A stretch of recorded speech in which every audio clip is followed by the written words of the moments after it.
I think what attracts Elena to Drake initially is obviously the mystery and the adventure that sort of surrounds him. I think that Drake's a really charming guy. He's obviously been able to kind of get through life on his smiles and his handshakes and other things. Not mine.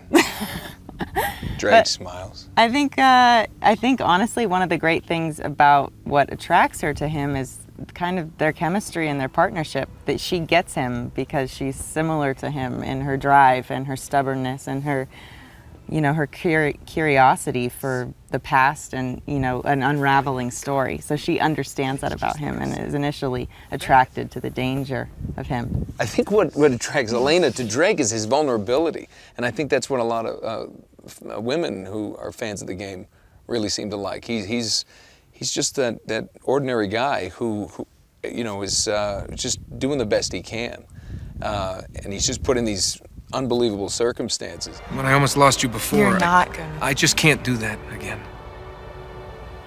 Of course, he is the charming, gallivanting hero that tends to get into situations. But what attracts Drake to Elena? Who? Yeah, you gotta finish that part. Oh, Elena. Yeah. Is that the blonde one? Yeah. Mm-hmm. Oh, I think what attracts Drake to Elena the most is just the fact that she's compassionate, she's intelligent, she's.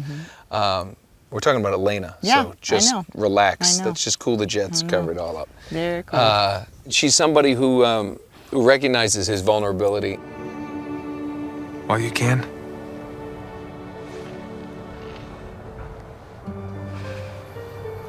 You haven't got much time. Go. He seems to me as the charming rogue who really needed a hug.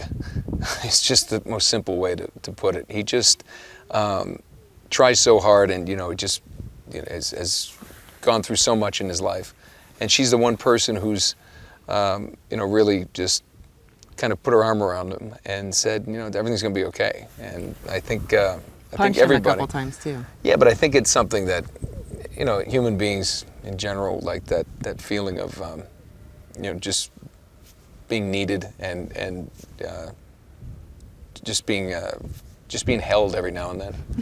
I definitely think that with the adventure comes obviously the romance, the risk, the going through things together, the bonding. And so when that sort of wraps up, I think what we see at the end of every game is we see them sort of on this, on this verge of what is next. Can we handle the mundane as something? And they kind of only seem to be able to function in a kind of chaotic world.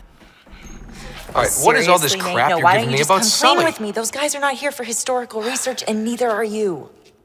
And so do they create those things as a way to function, or, do those things come to them just because of who they are? I don't know. But I think that that's something that Elena constantly kind of throws out there to Nate is what's his need and his drive to always be in that sort of adventure place. And it's because people need to play video games. Come on, admit it. You love all this as much as I do. No, not anymore. I think that a lot of fans actually are hoping for some semblance of something to happen between the two of them. Here's a tip. Nobody dies. I definitely think that they will be rewarded. It's pretty exciting, actually. But we can't say, because it's a great thing about the game. I can't say because I don't remember. That is true. I fell off a camel here in Jordan, and I don't know what day it is.